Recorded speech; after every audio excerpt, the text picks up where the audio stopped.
Hello, everyone, and welcome back to Soren Review.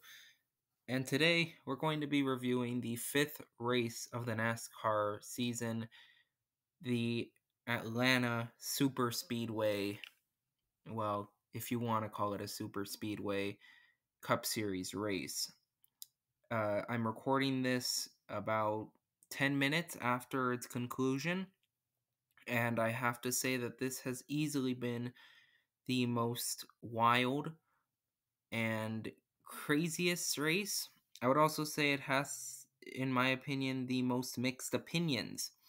Unlike previous weeks like Daytona, Auto Club, and Las Vegas, where you can clearly say that it was a good race, or Phoenix, where maybe it was a bit more of an average or duller race, this race definitely provided everything to the table in both good and bad ways, and I really want to talk about it here. First off, nobody knew what was going to happen. We had an idea of practice in the Xfinity and truck race, plate track racing. This track, with its new remodeled surface, created has created racing that is very similar, if not identical, to Daytona and Talladega. I don't know how to feel about this, and I'll explain why later. Let me talk about the race itself. It had 46 lead changes, and it was talked throughout the broadcast, and I was definitely following it from the beginning. This is the most for any race at Atlanta Motor Speedway, and the most, I believe, since 2020, the 2020 Fall Talladega race. I felt this race was very racy, but it was also sloppy. It was at the beginning, I would say the first half was very clean and but with some wrecks. The second half, around the middle portion, there was a lot of wrecks, a lot of cautions. Then we went green almost for the entire last 100 laps or so, and then we got a caution, I believe with 20 or so to go, with Cody Ware and Todd Gilliland. And then we ended up restarting with about 5 to go after a caution, with 11 to go with Eric Almirola. The race was just a lot, and I mean that in both good and bad ways. First off, it was very long. 500 miles at Old Atlanta is good because we had hardly any cautions, and the race would take normally about 3 hours, your regular cup race. 300 or 325 laps for a plate track race, for a super speedway race, is not okay. This race was far too long. It was just very grueling, and I saw this on Twitter. People were not enthusiastic that this race is very long, and I'm personally not a fan. I'm not one of those people who like shortening races. I'm definitely not a supporter of having only a few 500-mile races. I like the idea of 500-mile races, but there's a point where sometimes it's just not needed, and this was definitely an example today. Just really, really long. The racing had everything that I think you would expect at a track like this. Side-by-side racing for a good portion. I will say that this race, at least the racing portion, had moments that was far better than the Xfinity and Truck Series race. And I think this race overall was better than the Xfinity and Truck Series race. They still went single file a lot, and I think that's really interesting to know is there was a lot of single file racing. Part of it probably has to do with the race length, right? So there's more time to not be running side by side. Other times, because I think just the way this track is, for it being a 1.5 mile track, it's more likely to create a one groove racetrack. But I saw a lot of side by side racing. It was just so odd. And I think that's a perfect way to describe this.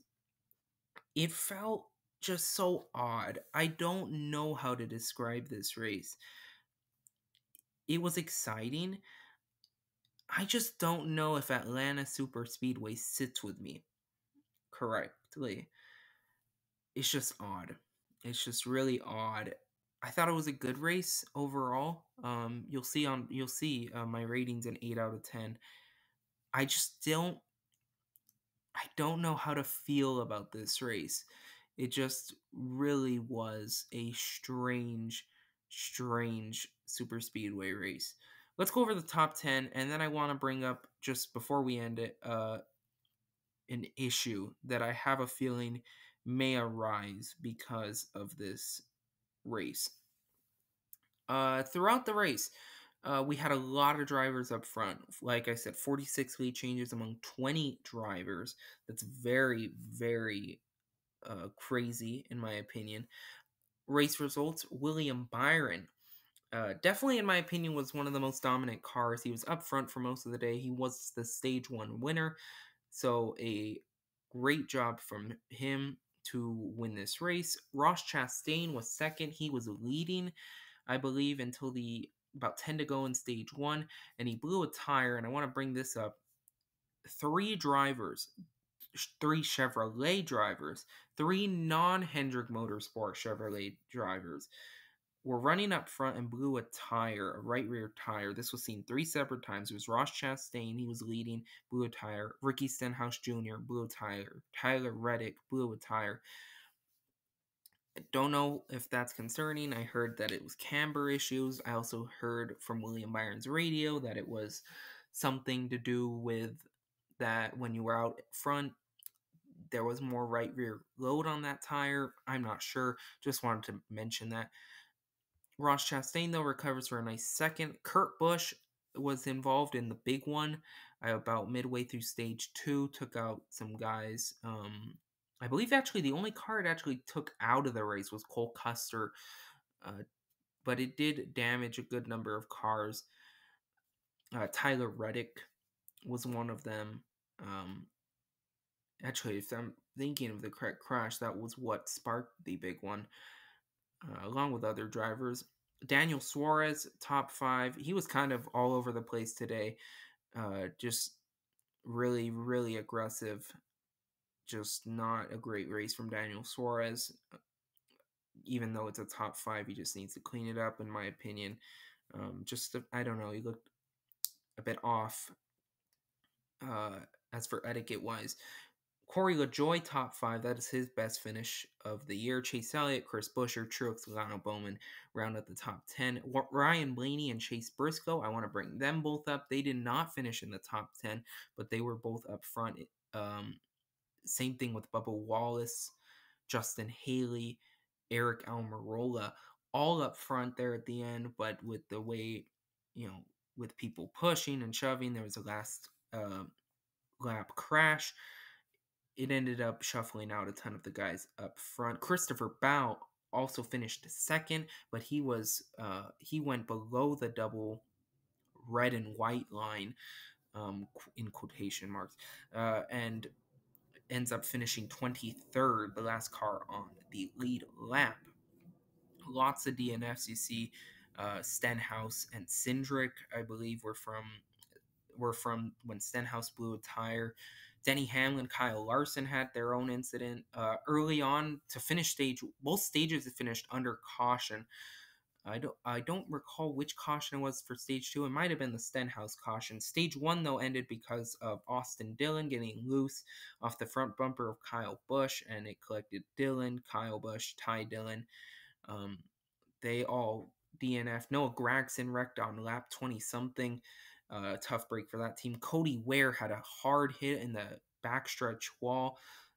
Todd Gillen also spun. I believe he also had a DNF from that as well.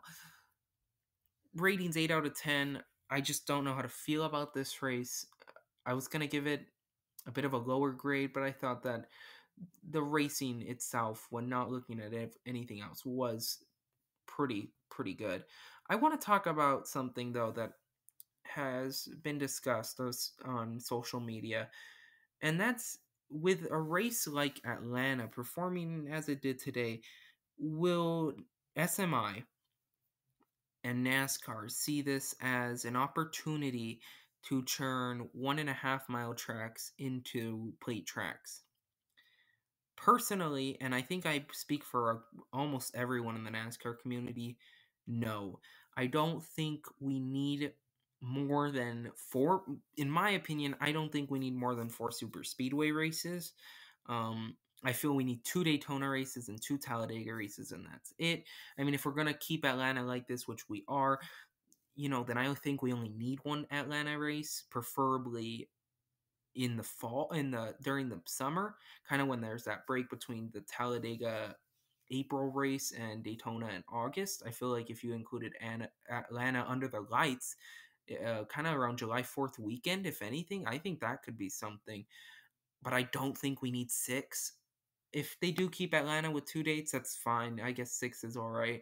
But we do not need more than six super speedway races anymore. And it's oversaturation in the type of racing. It's going to get boring. People are not going to like it. People already are getting sick of the wrecks. I'm a big fan of super speedway racing, but I know that six races is too much, and any more than six races will lose a lot of people watching these races. So I hope that NASCAR doesn't see this and churns Texas and Homestead, which I mean, SMI doesn't own Homestead, but hopefully they don't turn Texas into that. Personally, Texas should be a short track, but that's a different topic for a different time. Just, we do not need more than six super speedways. We'll see what the future of this type of racing is, though. I thought Atlanta was pretty good. Just strange. Really strange. I'm glad we're going back to regular racing next weekend at Circuit of the Americas. First road course. I'm very excited for that race. We get to see the next gen, in my opinion, really show its true strengths. Because, in my opinion, road course racing is going to be really, really fun. And then after that, in 2 weeks, we go to our first short track besides the LA Clash, Richmond, and then we go into a dirt race. The next 3 weeks are going to really showcase everything that the next gen has left to offer, and then we can really judge, especially after that Bristol dirt race, how this next gen car is. Thank you so much for watching, everyone.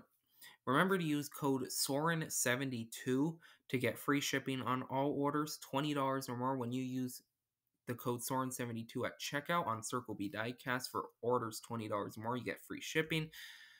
That's code Soren72, also in the description. Make sure to like, comment, and subscribe. I really appreciate you watching this video. Thank you so much for watching, everyone, and goodbye.